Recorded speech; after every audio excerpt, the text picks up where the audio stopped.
It's a bittersweet moment. It's the ending of an era and the beginning of a different era. As you can see, the visitors' dugout coming down right now behind me, and that's it for Claude Smith Field, but it's not it for Claude Smith Field at Ortho Georgia Park. Hey everybody, Mason Prince back here with you in Montezuma, getting you ready for Macon County against Emmanuel County Institution. It's the Public A state semifinals. Winner heads to the Georgia Dome for the state title next week. The Falcons are a very interesting team. For 4 weeks, they looked darn near unbeatable. The offense was clicking and the defense was making stops when they needed to. Then last week happened when the Seattle Seahawks, thanks to a controversial call, ended the Dirty Birds' 4-game win streak. Well, we expected them to go top 3 or even top 5, but number 11 ain't too bad either. Kyle Lewis going 11th overall to the Seattle Mariners. Well, an upset just wasn't in the cards today for the Georgia Bulldogs. They fall to the 14th ranked Florida Gators here in Jacksonville, 24-10. I bet you're asking yourself, why is Mason wearing that dope hockey sweater on air? Well, it's because you're getting a first look at what the Mayhem will be wearing on Saturday night. But let's talk about this game. Mercer enters the game 4-2 on the season after dropping their last contest to Akron on Saturday. That's right, even Louisiana Lafayette won't get overlooked by Kirby Smart. After their best win of the season against number 9 Auburn last week, the Dogs are riding high. One of the biggest knocks on the college football playoff is that it makes all the other bowl games seem meaningless. You either make it to the Final Four or your season is a failure. But a lot of teams don't buy into that mantra, especially not Kirby Smart's Bulldogs. They were the 2 favorites before the season even began. The 2 best teams all season long. Tonight, the rematch between Clemson and Alabama. The first time the same 2 teams have met in the national title game 2 years in a row. What if I told you a team that finished in last place with a losing record a season ago, it was a terrible year last year, is now a perfect 10-0 with a first-round bye with a first-year head coach? Sounds crazy, right? Me personally, I would believe it. That's the story of the 2016 Tatton Square Academy Trojans and Chance Jones. The Trojans have dominated the 2016 season with a punishing defense and an explosive offense, all a part of Chance Jones' system. We've done a great job. Just the guys believing in it and the guys, trusting in the system, and we're lucky to have these seniors that are here when we got here. 16 seniors have given the Trojans the experience necessary to make this season a special one. We like a family. We bond together every single day. We bond together. We've been growing up since we was little. Just bonding as a family.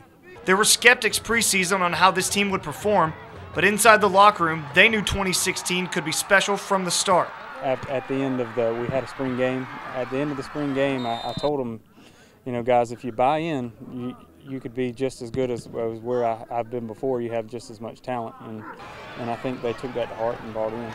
Seniors, we stepped up in the weight room. A lot of guys showed up. Everyone worked. We came to a little extra work after. We did great. I mean, this is what we want to happen, and we hope to make it all the way to state. With names like Ahmad Barron, Sean Brown, and Vasco Sanders, the Trojans are stacked with talent. But it's all about the team at Tatton. I think the biggest thing that we've grown in is like I've said about all the other questions you asked, is playing as a team, and not playing as an individual and worrying about your stats and that kind of stuff. Just doing your job.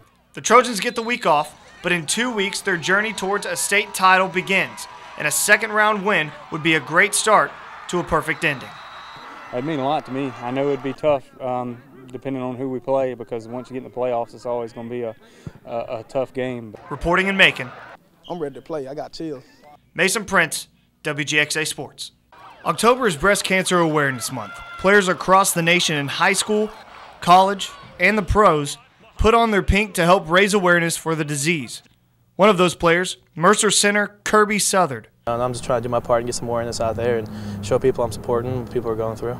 But the pink is more than just a fashion statement for the senior. I had cancer in 6th grade, and then I had a couple surgeries to get that out. I think it had been 36 stitches, I think, of what it was, and when it came down to it, trying to get that all removed. And then I think my mom was my freshman and sophomore year, and then some other stuff going throughout.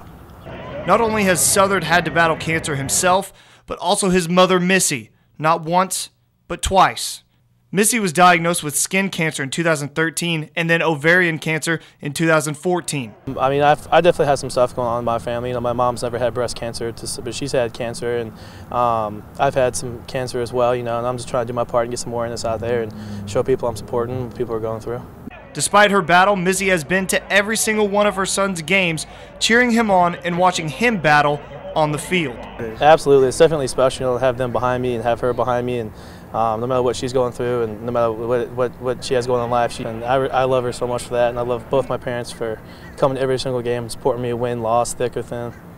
October is a month to raise awareness, but for Southern, it's also a month to be thankful. Whenever I put on the pink tape and pink wristbands, and I did the cast up pink this year, both thumb, but and the pink ribbon, I definitely spend a moment there to reflect on, how lucky I am with my mom and how lucky I am with my family that everyone's still here, and I love them so much. And I mean, you just kind of reflect on how great it is to take one day at a time. You don't take anything for granted. I mean, whether it's a simple text message or anything like that, a good luck before the game. I mean, you don't take any of that for granted. So it kind of makes me reflect on how lucky everyone is and how much worse it could be.